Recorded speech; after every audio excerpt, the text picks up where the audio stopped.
and welcome to the next online Petman musicianship class, which I think will be the last one of these, and we'll be going back to normal, back to school next Saturday. So we'll be able to have our first live musicianship session for some months actually. So I'm very much looking forward to that.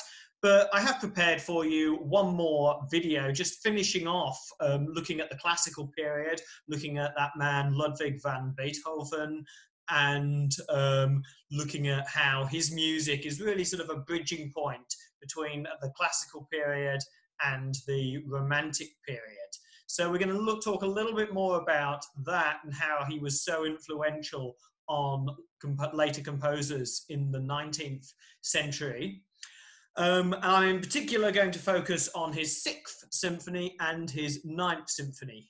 As I'm sure many of you know, Beethoven wrote 9 symphonies in total. They're all absolute masterpieces. There's not time, unfortunately, to go through every single one. Last week we looked at the 5th, and today I'm going to talk a bit about the 6th and the 9th, because they're both very, very influential pieces of music. So I'll just share my screen with you, so just bear with me for a few seconds.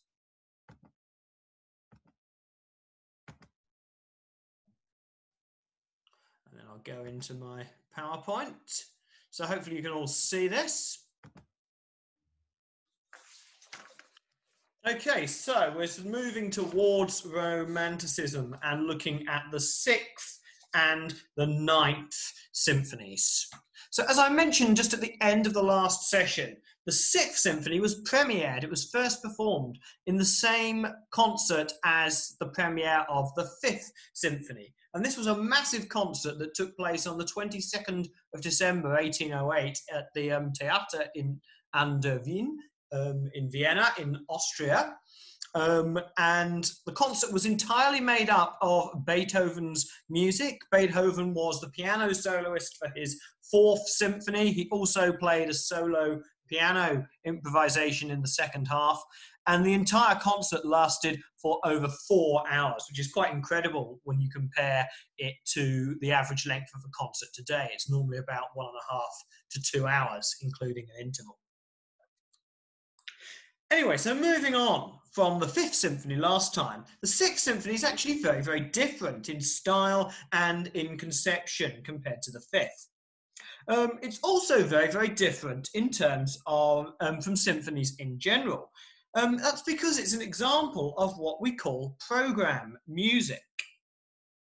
Okay, so I have talked about program music with some of you if you have been enrolled in the academy from 2 years ago, I think.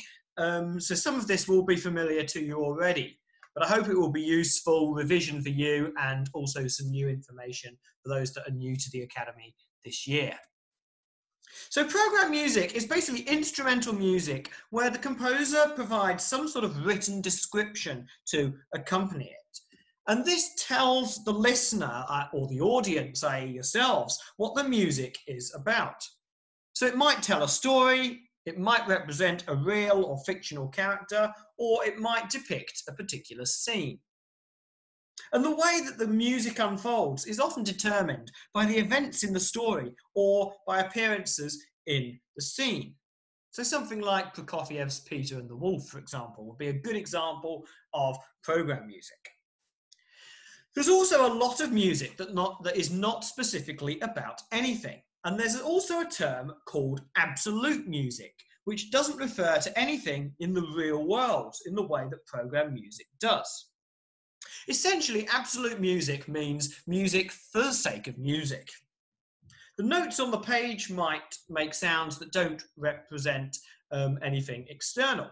They might make you personally think of a certain scene or story when you hear it, but as long as the composer doesn't explicitly mention it, then it doesn't count as program music.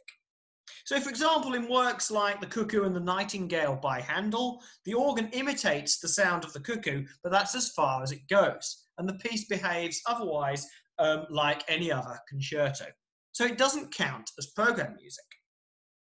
Also, music with any singing in it is also not classed as program music, simply because the words of the singers is too much of a giveaway. It's very clear if someone's actually singing the words what the story's about. So program music and also absolute music are both solely instrumental. Program music had been around long before Beethoven's time. Think, of course, of Vivaldi's Four Seasons. But it wasn't until the 19th century that the term was defined. It was actually defined by the great pianist Franz Liszt, who came up with this term and described it. So some composers wrote quite long programs to go alongside their music. Beethoven, on the other hand, used titles to make clear what his Sixth Symphony was about. And the piece is nicknamed the Pastoral Symphony because it reflects Beethoven's love for the countryside that was around him. And he gave the symphony a subheading that's called Recollections of Country Life. Now, somewhat unusually, the symphony, is in 5 movements, and he's given each movement a little title. Pleasant, cheerful feelings aroused on approaching the countryside, seen by the brook, the peasants' merrymaking, the storm, and then finishing up with the shepherd's song, grateful thanks to the Almighty after the storm. Now, it was quite rare at this time, and indeed still is, for a symphony to have 5 movements. Most symphonies normally have 4. And Beethoven comments in his sketchbooks about the programmatic nature of this symphony, and he doesn't want the instruments to be too obvious. For him, the piece is more the expression of feeling than the painting, because every kind of painting loses by being carried too far in instrumental music. So Beethoven's belief is that the listener should be able to discover the situations for him or herself. And this echoes the idea that romantic music prefers to stimulate an emotional engagement rather than convey a concrete picture. Even with these pictorial ideas behind his compositions, Beethoven still works out the musical details in a carefully structured way. So I'm going to play you part of the first movement, and although it's distinctly pastoral in style, notice how these little themes are very important. There's one tiny little 5-note idea, just as we saw in the Fifth Symphony last week, that's repeated many, many times until you're sort of itching for it to change. So let's have a listen to the opening of the first movement. Pleasant, cheerful feelings aroused on approaching the countryside.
And now, from the end of the second movement, I'll play you part of the scene by the brook. And this is Beethoven's musical representation of birds singing by the brook. A brook is a little tiny stream or river. See if you can make out and decide for yourself how Beethoven is representing the birds singing.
I'm going to play you The Storm. So this kind of reflects, first of all, a few drops of rain, and then we hear some thunder rolling around, played on the timpani, and then a big deluge, a huge downpour. And notice the way that the music, the storm gradually dies down, how we've sort of more and more sort of use of dynamics, and how Beethoven leads us without a break into the fifth and final movement, which is called the Shepherd's Song, Grateful Thanks to the Almighty After the Storm. So we'll listen to this excerpt now, and hopefully you'll get an idea of how Beethoven reflects the storm, the building up of the storm, the dying away of the storm, and then moving into the shepherd's delight that the storm is over. So here we go.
fifth movement, the Shepherd's Song.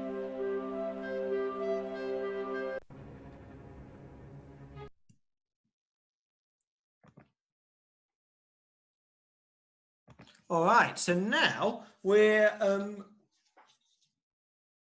to move on to the Ninth Symphony. Just a little more word on program music.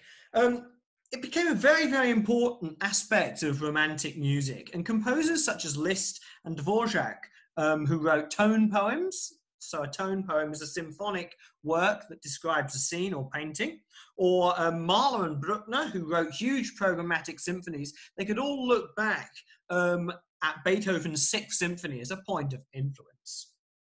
Anyway, now we're going to look at the Ninth Symphony, because this is yet another really important point in the whole history of Western music. And so much of what Beethoven did reached out to new ideas and new horizons. So much of the Ninth Symphony relies on the sort of basic structures of the classical music tradition. But again, he stretches it absolutely to its limit. And when that's not enough, totally new elements are introduced. For example, nobody had written a symphony that lasted for over an hour before. The length and the scope of this symphony, and for that matter his earlier symphonies as well, are the reasons why Beethoven only wrote 9 symphonies, unlike his teacher Haydn, who wrote 106. Haydn's symphonies are of course masterpieces as well, but on a much smaller scale, so it was more feasible for him to write lots of them. After Beethoven, however, almost everyone's symphonic output was low and mostly in single figures. In this incredible symphony, the Ninth Symphony, Beethoven's idea was to use an ode, i.e. a poem, by the German poet Friedrich Schiller about brotherhood and freedom for all people. This great poem occurs only in the final movement, where it's sung by vocal soloists and a choir. So to incorporate voices into a symphony was also something completely new. Beethoven's sketchbooks are full of ideas for this symphony. The words of the ode are written there with no notes but bar lines, so he was clearly thinking about how he might do it. And the melody eventually arrived as this famous tune.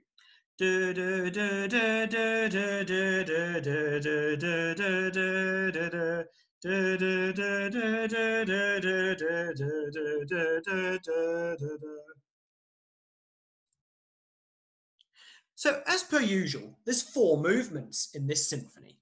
But Beethoven, who loves to have ideas going on throughout all throughout his works, includes this idea, the theme that I've just sung, in the first movement, albeit in a slightly disguised format. So see if you can pick that out.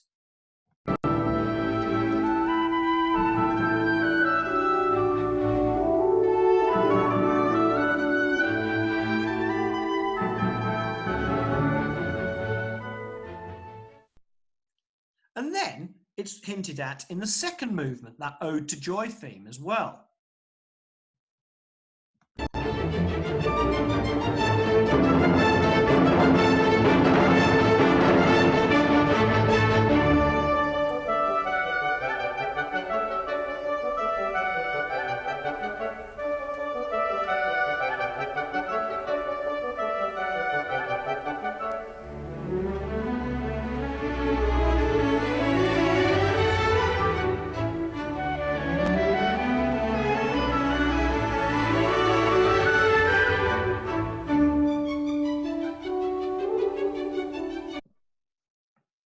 And then we hear a sort of hint at the Ode to Joy movement as well, Ode to Joy theme, sorry, in the third movement. Have a listen to that.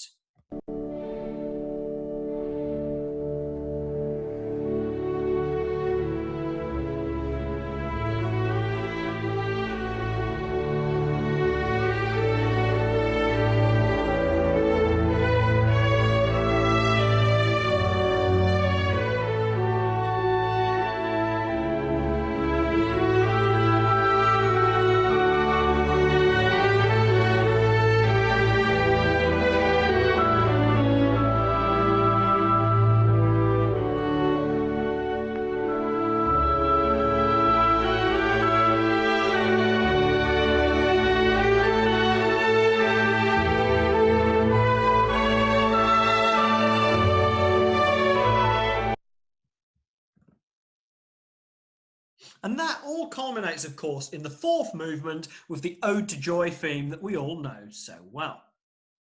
But there's another way in which Beethoven tries to link up the various movements in the Ninth Symphony.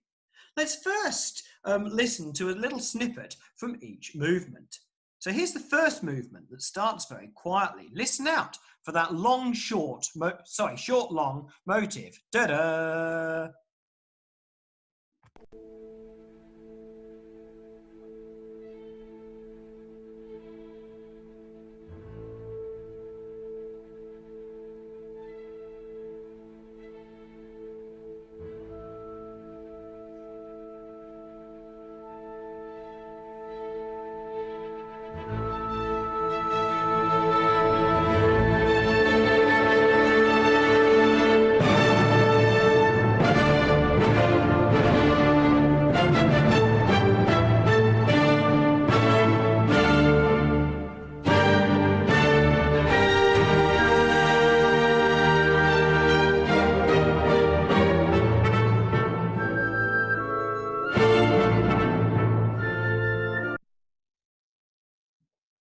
And now, listen for the mischievous, energetic theme of the second movement.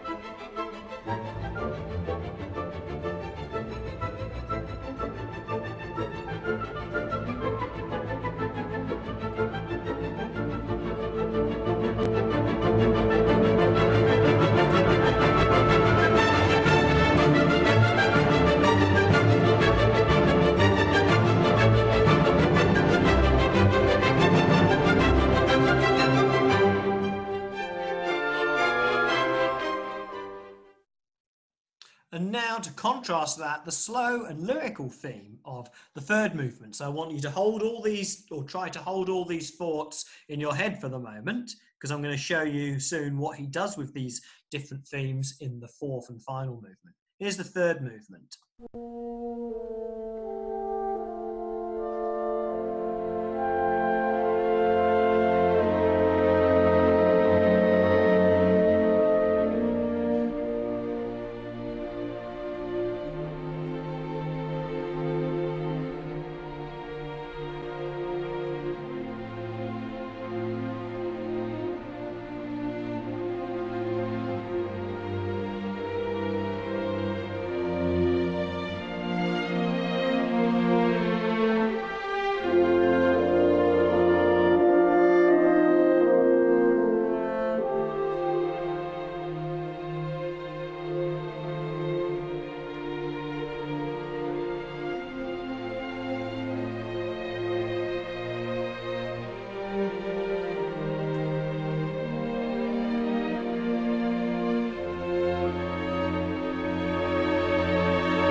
Okay, so now on to the beginning of the fourth and final movement. And what we hear to begin with is a powerful burst of sound.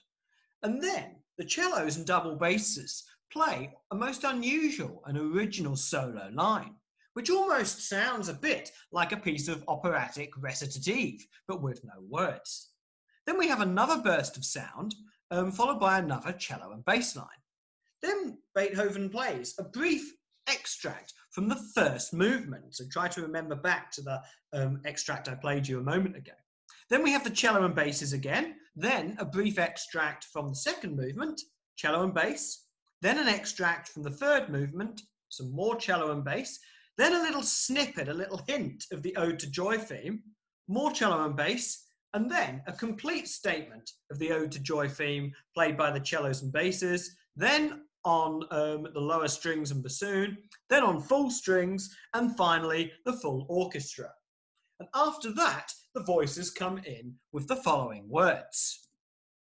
So I'll give you a second to look through those. Those are the words from Friedrich Schiller's poem Ode to Joy.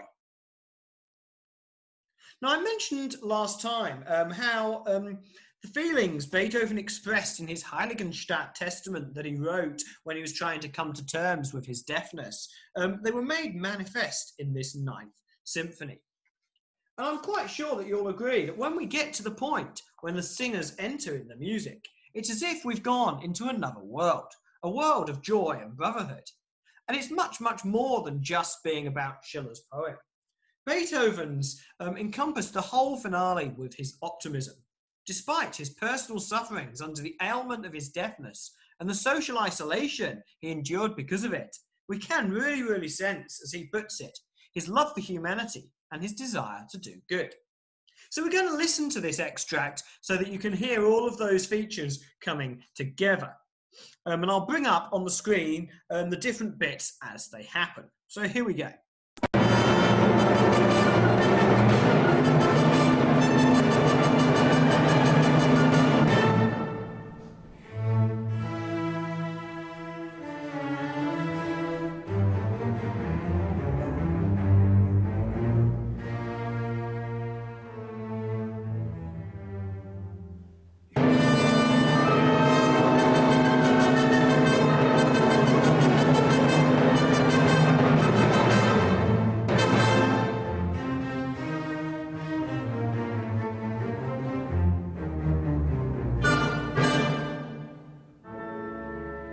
Quotation from the first movement.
Hint of the Ode to Joy theme.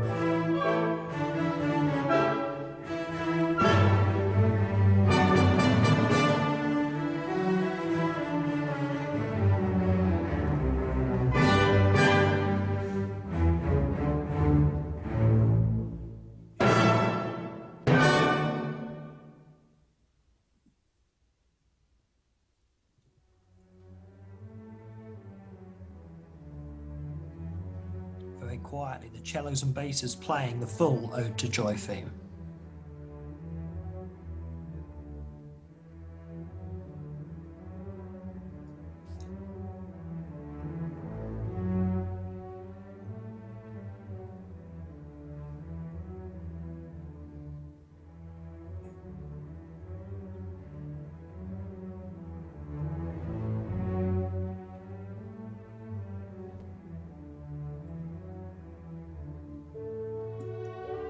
Lower strings and bassoon now play the Ode theme.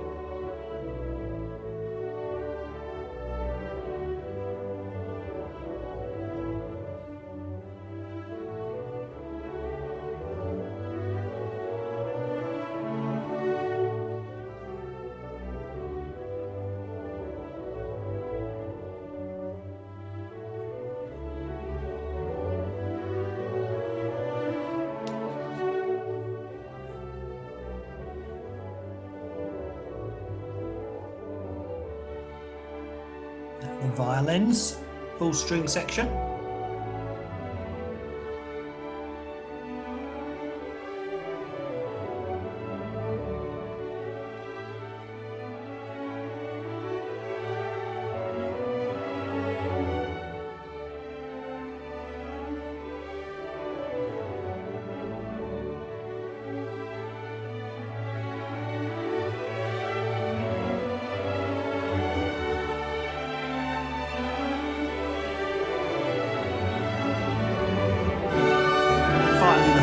orchestra play the ode to joy.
Schöner Götterfunken, Tochter aus Elysium, wir betreten feuertrunken, himmlische dein Heiligtum.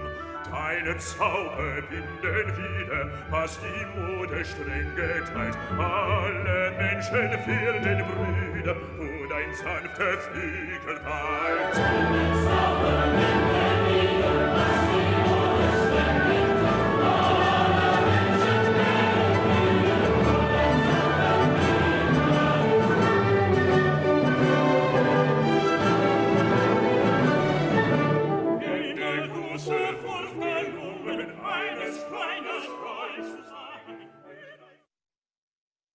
The first performance of this work took place in Vienna on the 7th of May, 1824, but Beethoven did not conduct it himself. He was just far too deaf for that at that point in his life.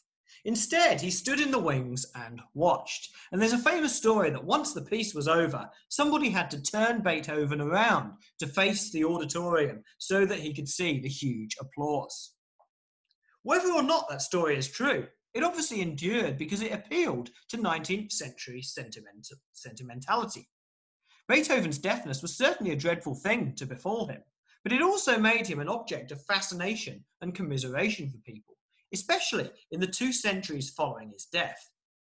It would appear that there's plenty of truth in the popular conception of Beethoven's character, but his image as this tormented genius aloof from society was definitely propagated by people in the 19th and 20th centuries, and has even come to represent what an artist should be. Beethoven was made into a hero, idolized and worshipped. His music, for sure, is incredible, but it's healthy to be aware of the huge 19th and 20th century propaganda machine behind his image. And we can see this at a glimpse in the iconography of the 19th and 20th centuries that shows how artists and consumers of art visualized Beethoven. Take a look at this, for example. This is a 19th century drawing of the birth of Beethoven. If you're looking at this, it looks more like the birth of Jesus, with a manger, Beethoven being carefully tended to by his mother, a choir of angels singing in the corner, the lyre as well, a sort of a godly-like biblical instrument.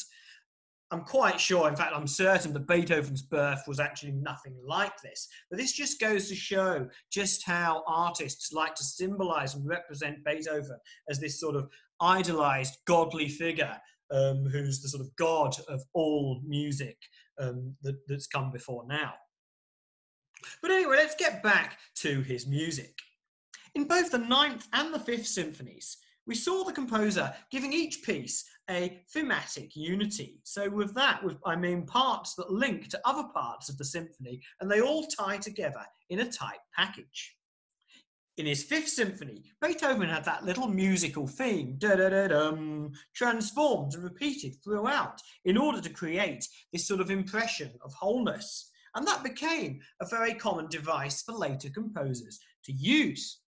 In his Ninth Symphony, Beethoven's idea was to link up the various movements in the way that I showed you. And that was another idea taken up by some composers who followed. For example, Berlioz used what's called an idée fixe, or fixed idea. That's a little theme or motive that keeps coming back in different movements of a work. We also have thematic metamorphosis, which is a process whereby a theme would be transformed and take on a new character. For example, Richard Strauss did this quite a lot. Richard Wagner devised a technique known as a leitmotif, and that's a musical idea used to represent a certain character or dramatic theme, and can be brought back at different times to evoke that particular character or theme. So we see that a lot in Wagner, but we also see it in a lot of film music. A great example of a leitmotif that some of you might be familiar with is Darth Vader's theme from Star Wars. Another way of linking was called cyclic form, where ideas you heard at the beginning of a piece of several movements would all come back together in the final movement. And all these composers who used these devices could look back to Beethoven as their inspiration. Another thing that was obviously of great influence was the way Beethoven used a much larger orchestra and made his symphonies so much longer than symphonies normally were at that time. Following his lead, composers after Beethoven used bigger and bigger orchestras and also generally wrote much longer symphonies. None of the great contributors to the symphonic genre in the 19th century could really escape Beethoven's influence. Berlioz, Schumann, Brahms, Bruckner, Tchaikovsky and Mahler. This applies to all of them. So Beethoven really was a hugely influential figure on many, many composers that came after him, and I'm quite certain that he will continue to be so. So look, I think that's time to leave Beethoven behind. I'll just stop sharing my screen. There we go. And next week, I'm hopeful that we'll meet in person back at school on Saturday mornings, and we'll be able to talk through a lot more musical ideas and ways that you'll sort of learn to listen to music and learn a little bit more about some of the music that you'll be playing in your chamber ensembles, I hope.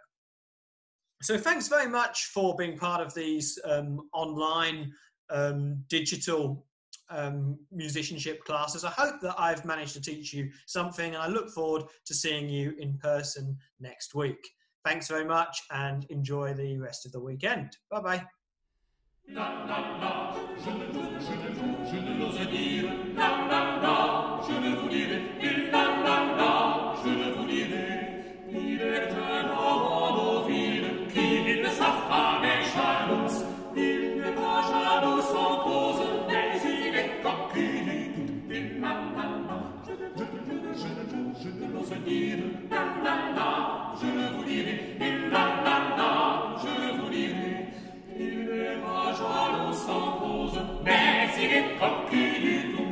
Il n'a pas de si la mer, pour marcher sans va.